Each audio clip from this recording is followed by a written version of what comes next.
Hi. காலையிலே மேடமே பெட்ரூம்லேருந்து எழுப்பி அங்கே குளிக்க கூப்பிட்டு வந்து அவங்க மறுபடியும் சோஃபாவில் போய் படுத்துட்டாங்க. இந்த கிளைமேட்டு நல்ல தூக்கம் வர்றதுனால எந்திரிக்கவே மாட்றாங்க. அப்படியே தூக்கி போய் பாத்ரூமில் நிறுத்தி தண்ணி ஊற்றுற மாதிரி இருக்குது காலையில்.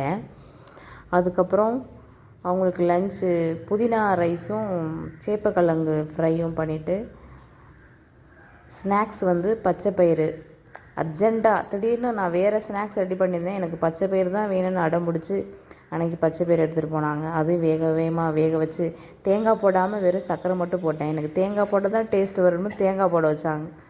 அதாவது கிளம்புற நேரத்தில் எனக்கு அது வேணும் இது வேணும்னு ஒரு அடம் எல்லாருமே. அதுக்கப்புறம் லன்ச் எங்களுக்கு சாப்பாடு வச்சுட்டு சாம்பார், அவரைக்காய் பொரியல், அந்த சேப்பக்கிழங்கு பொரியல் கொஞ்சம் இருந்தது. அதை நாங்கள் 2 பேரும் லன்ச் எடுத்துக்கிடுவோம். இவங்களை செஞ்சுட்டு மீதி வச்சுட்டு போகிறத நாங்கள் சாப்பிடுவோம். அப்புறம் என் ஹஸ்பண்டுக்கு பீட்ரூட்டு ஜூஸ்.